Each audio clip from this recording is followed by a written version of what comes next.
الهدى يا شهر السلام عليكم ورحمة الله وبركاته. الحمد لله رب العالمين، والصلاة والسلام على سيدنا محمد. اللهم اقسم لنا من خشيتك ما تحول به بيننا وبين معاصيك، ومن طاعتك ما تبلغنا به جنتك، ومن اليقين ما تهون به علينا مصائب الدنيا.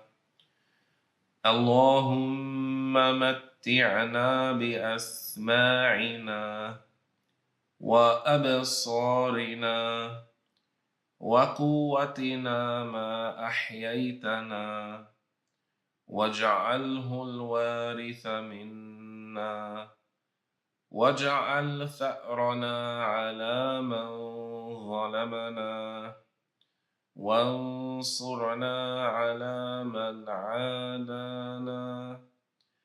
اللهم لا تجعل مصيبتنا في ديننا، ولا تجعل الدنيا أكبر همنا ولا مبلغ علمنا، ولا تسلط علينا من لا يخافك ولا يرحمنا. وصل اللهم وسلم على سيدنا محمد، والحمد لله رب العالمين. May Allah grant us the sincere intentions and the good ending. Lillahi ta'ala. Inshallah, we will continue with our brief explanation of the text of Abu Shuja. In our last class, we started the chapter pertaining to cleaning oneself after using the bathroom. And that is after urinating or defecating. فقال القاضي أبو شجاع رحمه الله تعالى رحمة واسعة: ويجوز أن يقتصر المستنجي على الماء لأنه الأصل في التطهير.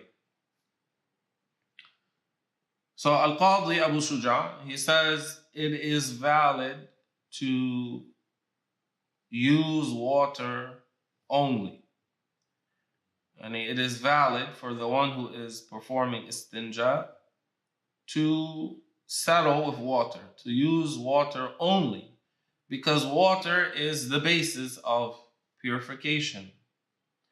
أو على ثلاثة أحجار, or, and it is valid to use water only, or to use 3 stones only, or what has the meaning of the stones, such as toilet paper.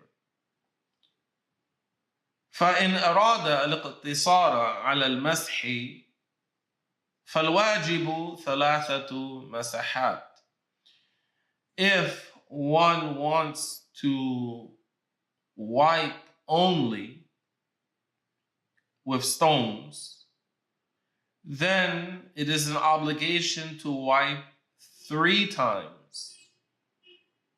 ولو بثلاثة أطراف حجر واحد, even if this was using a stone, a single stone that has 3 sides.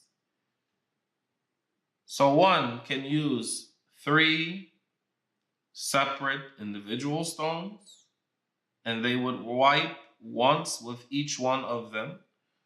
Or one can use 1 stone that has multiple sides, at least 3, and they would wipe once with one side, then another with another side, then another with a third side. Of course, this is without intentionally staining one's hand with the filth which is on any of those sides that one wiped with. ينقي بهن المحل. By doing that, wiping 3 times, then the place where the filth exited, where the feces exited, or where the urine exited the body, it would be cleaned by that. فإن حصل الإنقاء بها وإلا وجبت الزيادة إلى الإنقاء ويستحب الإيثار. So the obligation of wiping 3 times, that is if 3 times is sufficient. If 1 time is sufficient, 1 wipe is sufficient, one is still obligated to wipe 3 times. If 3 times is sufficient, then one does not have to wipe more than 3 times. However, if that is not sufficient to remove the filth, then one would be obligated to add as many times as is necessary to remove the filth. That is to remove the entity of the filth. If all that remains are the undetected traces, what one does not see, for example, then that would be sufficient. For the only way to remove the traces of the filth is by using water. And what remains from the traces of the filth, of the urine or the feces, even if one did not use water, that is overlooked. And it is recommended to wipe an odd number of times. So if one wiped 3 times and there was still najasa, then one wiped a 4th, a 5th, a 6th, a 7th, an 8th time. Then finally, there's all of the filth is gone. The bulk or the physical entity, the material filth, has been removed. What remains are only the traces of the filth. At this point, after wiping 8 times, it is recommended to add 1 more wipe so that the number of wipes would be odd. If one wiped the 9th time and they saw there is still filth on the stone or the toilet paper, for example, then that lets them know there was still more there. Then Abu Shuja, he says, فَإِذَا أَرَادَ الِاقْتِصَارَ عَلَى أَحَدِهِمَا فَالْمَاءُ أَفْضَلُ. If he wants to settle, the one who is making istinja, if they want to settle on the usage of one of them only, water only or toilet paper only, then it is better to use water only. It is better to settle with water only. لأنه يزيل عين النجاسة وأثرها, because using water will not only remove the material filth, it will also remove the traces. وشرط إجزاء الاستنجاء بالحجر أن لا يجف الخارج النجس. It is a condition for one to be allowed to wipe only with stones or tissue that the exit does not dry.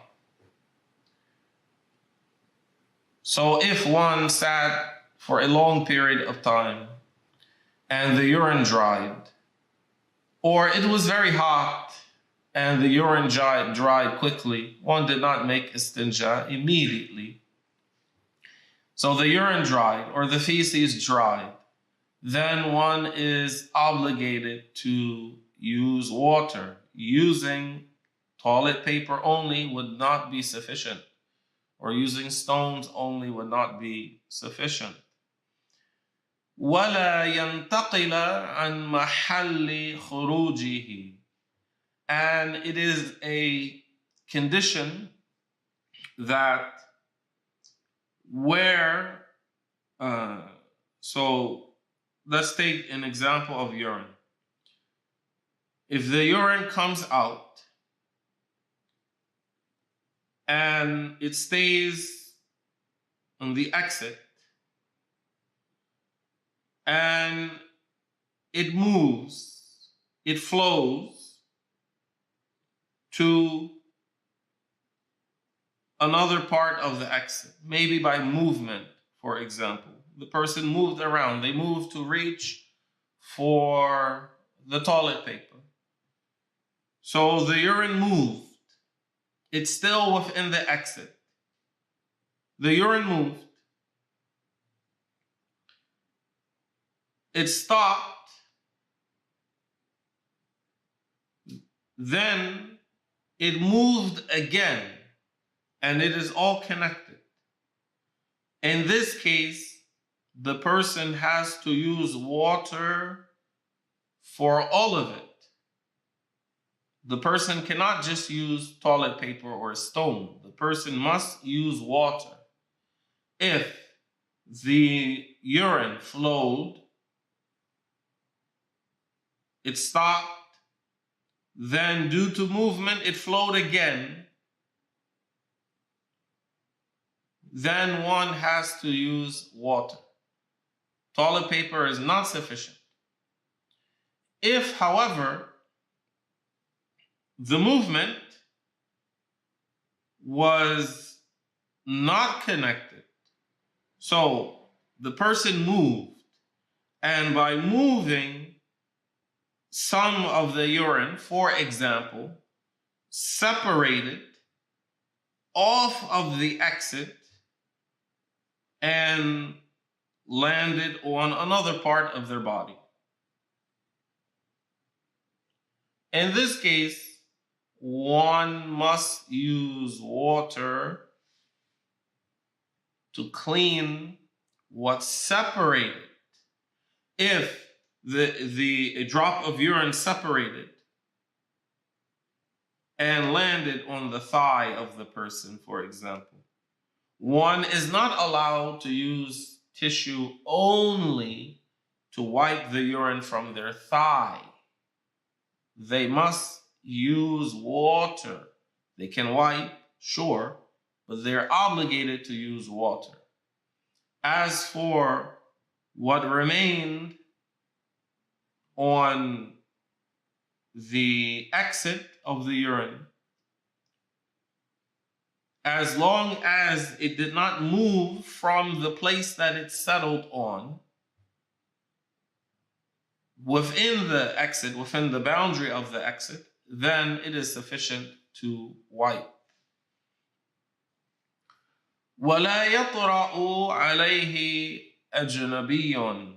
It is also a condition that a foreign substance would not come in contact with the filth, the urine or the feces, or something else which was moist that came out from the exit, such as blood or pus.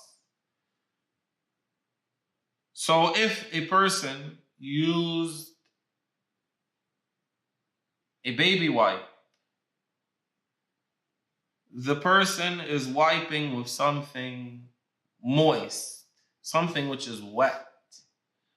This is the introduction, that moisture of a foreign substance. They are not using merely tissue or a stone, even if the stone was wet. Because as we said previously, what one uses to wipe must be dry. So if they use, and it must be solid as well. So if they use something which is crumbly, then they must use water. Because they've now introduced a foreign subject which has come in contact with the filth. If they use a baby wipe or wet tissue, then they must use water to clean the filth. They cannot merely use a wet tissue. وَلَا يُجَاوِزَ. Also, another example is if one is on the toilet and water splashes up from the toilet and it splashes on the exit. So now they introduce a foreign substance. They must use water. They cannot merely use tissue. They can use tissue, but they must follow up the usage with water. ولا يجاوز الصفحتين الغائط. Another condition is that the feces, when one defecates, if there are any children listening to this, if one does number 2, if it spreads, it goes beyond the area of the butt cheeks that cannot be seen when one stands up, then if it goes beyond that area, then one must use water. This means when a person stands up, their butt cheeks come together. So there's an area which one cannot see. If the feces stays within the area that one cannot see, within their butt cheeks while standing, then using stones or the like is sufficient. However, if it spreads to the area of the buttocks that one can see while standing, then one must use water. وَأَلَّا يُجَاوِزَ الْبَوْلُ الْحَشَفَةَ في الذكر. And it is a condition that the urine does not spread beyond the glans penis for the man. That is the head of the penis of a man. If it goes beyond that, then one is obligated to use water. أو يصل إلى مدخل الذكر في الأنثى. Or for the woman, if the urine goes beyond, or if the urine of the woman reaches the vaginal orifice, the opening of her vagina. If it reaches the vaginal orifice, then she must use water. Using tissue or stones is not sufficient. فإن انتفى شرط من ذلك تعين الماء. So if any of those conditions are not satisfied, any one of them, it is not necessary for all of them to happen. But if any one of those conditions is not satisfied, then it is sufficient for the person to use tissue. Otherwise, one must use water. So again, let's repeat these matters. One is allowed to use water only, and one is allowed to wipe with toilet paper only. It is better to use both. If one uses both, it is better to use tissue first, toilet paper first, then water. If one wants to use one only, then it is better to use water only, as opposed to using stone only or toilet paper. If one wipes with a stone or toilet paper only, then one must wipe 3 times minimum. If 2 times are sufficient, one is still obligated to wipe a third. They would wipe with 3 stones, 3 separate individual pieces of tissue, toilet paper, or one stone or one piece of tissue that has multiple sides. So for example, one has several sheets of toilet paper that they fold. They can wipe with one part of it, then fold it, and use another part, which is clean, to wipe a second time. These are 2 wipes. So if they folded it a third time and then they wiped a third time and all of the filth has been removed, then this is sufficient. If 3 wipes is not enough, then they add as many as they need to remove the material filth. If they wipe an even number of times, 4, 6, 8, 10, an even number of times, then it is recommended to add one more wipe so that the number of wipes would be odd. So they would have wiped, instead of 6, 7, instead of 8, 9, instead of 10, 11, so forth and so on. The reason it is valid and it is better, the reason it is better to use water only, if one was settling with one of the 2, so one wants to use one, water or a stone or toilet paper. So which one? The reason using water only is better than using toilet paper only is because the water will remove the material filth and the traces of the filth. However, take note that if one uses water only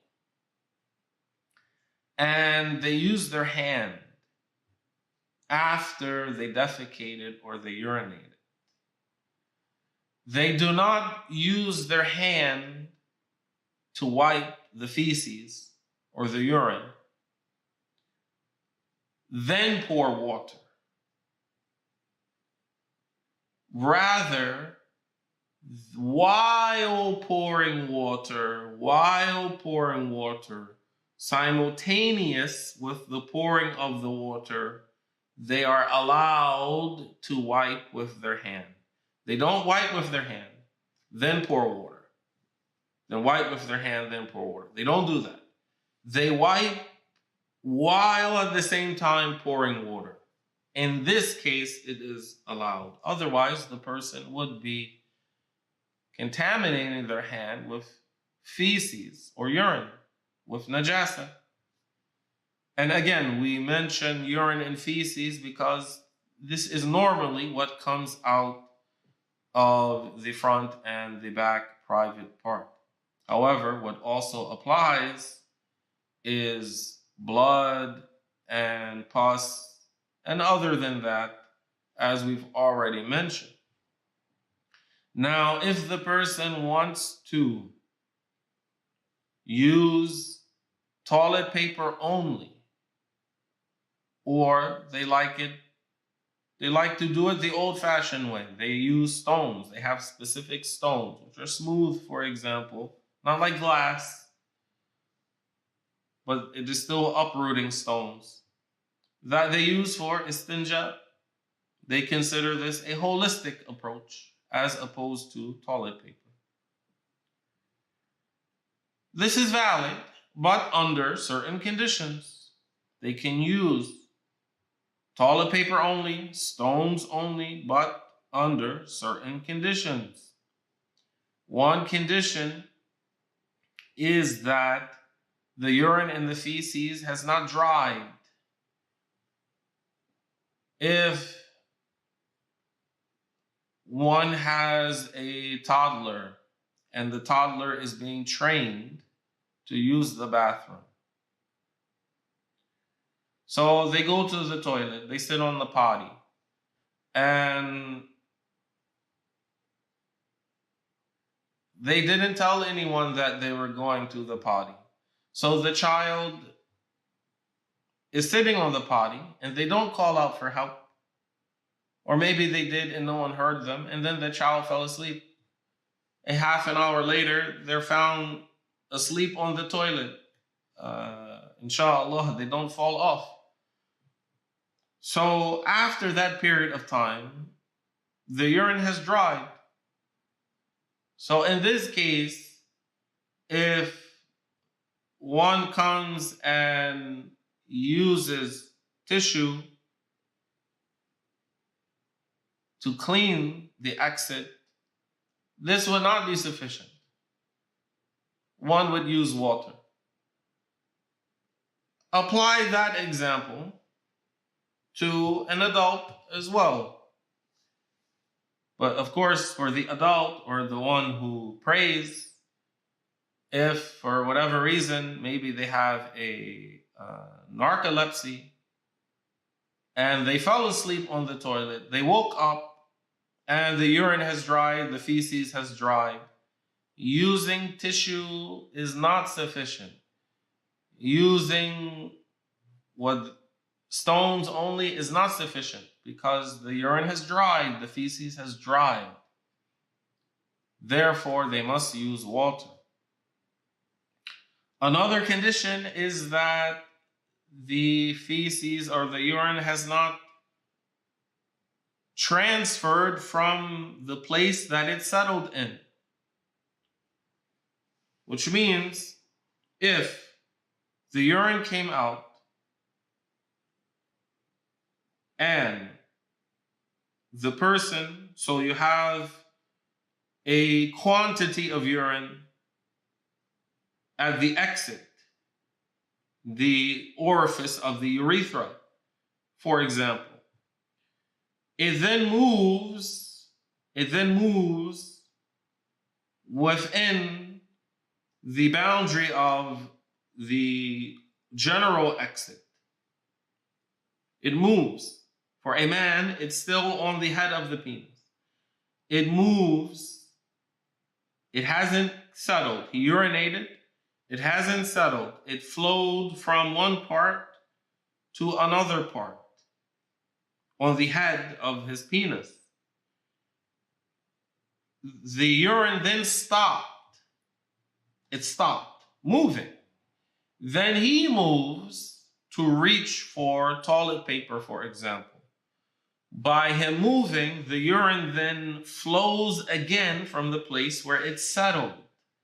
If that happens, he must use water, and tissue is not sufficient.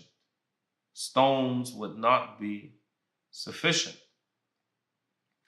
Now, if the urine separated, it moved, but it separated from the place where it settled, and it landed on his leg, for example. Or maybe it landed on his hand.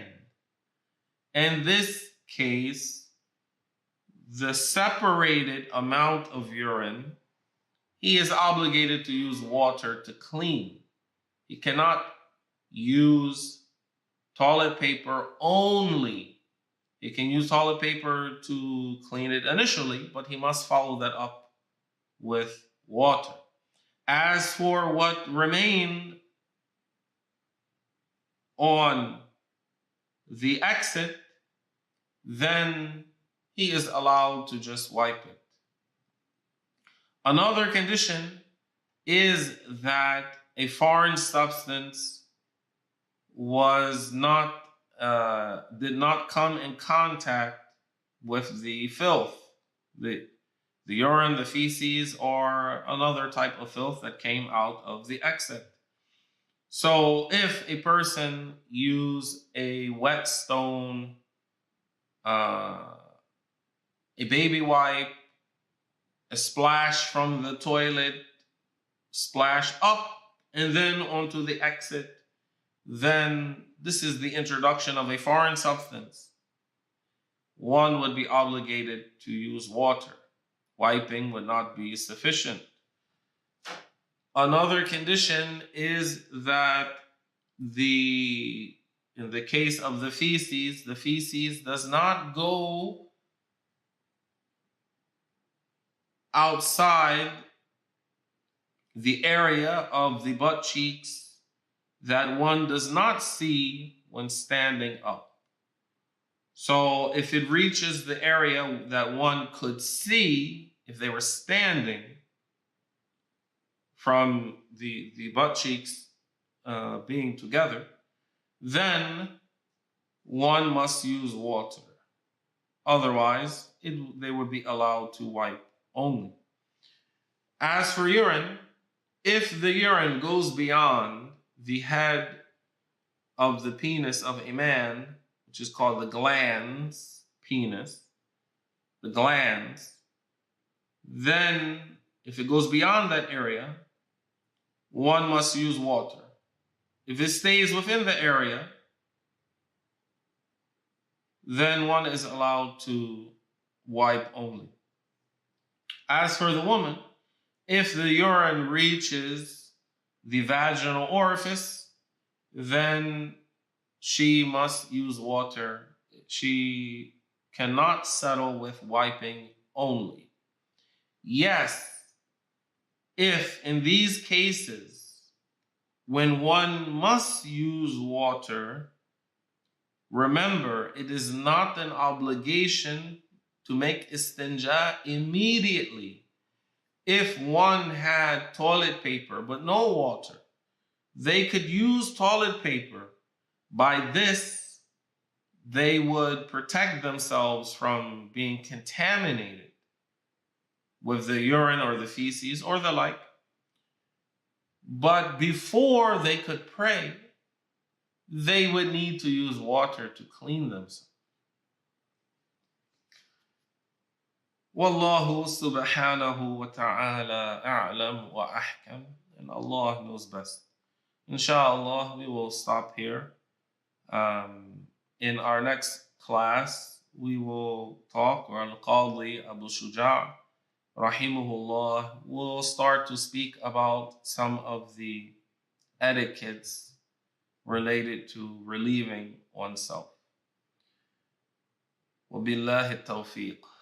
اللهم سامحنا واعف عنا واجعل القرآن ربيع قلوبنا ونورا لأبصارنا وجوارحنا يا أرحم الراحمين، واغفر لنا يا ربي فإننا مؤمنون. وبارك الله بكم وأحسن الله إليكم، والسلام عليكم ورحمة الله وبركاته.